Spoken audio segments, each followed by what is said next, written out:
luck. Yes. Luck is what happens when preparedness meets opportunity. I wasn't fooling around in college. I was studying. And I took this non-science major course because I wanted a good grade point average. But I was prepared.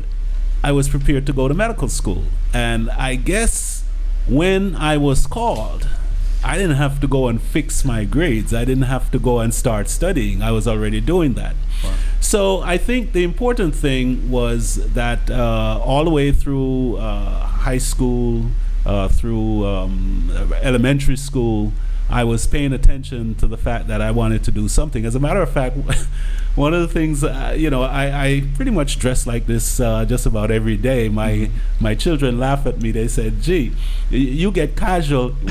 Getting casual to you means taking off your tie." But I pretty much always have a button-down shirt. I usually have a jacket on, and that's what I generally do.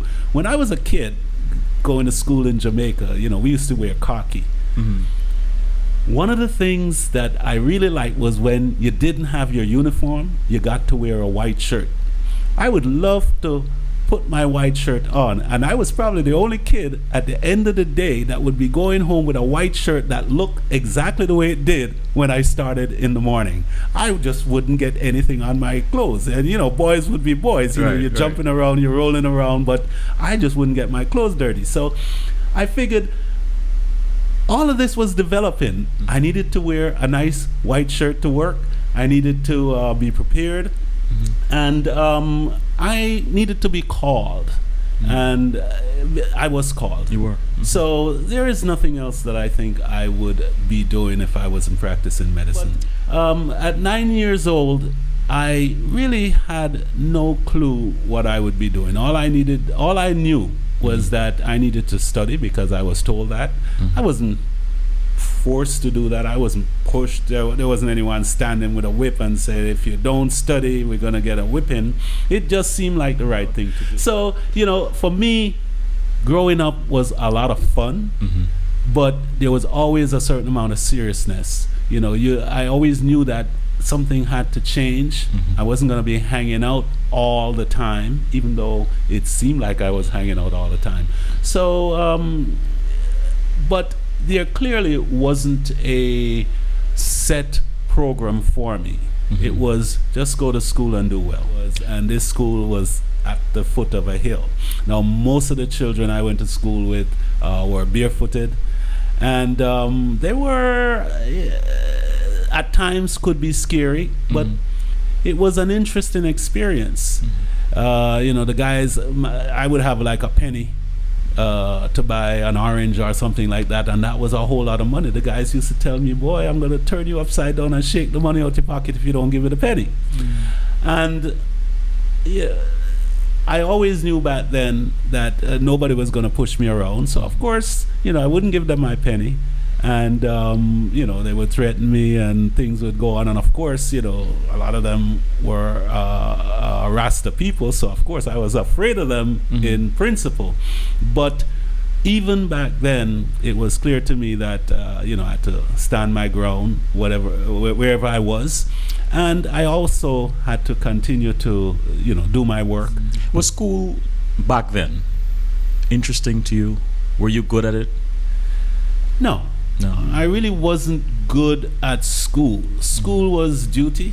Mm-hmm. But I've always paid attention to duty. Duty was you got to go to school. Here is your lunch money. Here is your bag and your books, and you must go to school. So I would go to school. So it was duty. So at 21, I guess I was in college at the time. Mm-hmm. What was most, I guess, transformative for me in college was not being in the classroom and getting knowledge, information, was hanging around in the snack bar. We had a bunch of very, very bright young men in my college. A lot of them Caribbean. We had some Guyanese, Jamaican, Trinidadian. and we had a Caribbean student organization. But these guys taught me a lot. They taught me a lot about politics. They taught me about growing up. An interesting thing that happened while we were in school, I went to Pace University, and we had a pretty strong Caribbean student organization. So the population, the black population at Pace at that time was about 4%. So one day, the guys who would normally dominate the student government, the two sides seem to be having conflict. And this small group of Caribbean guys got together and said, hey, we should put together a ticket and run for student government. And that's exactly what they did. They put together a ticket.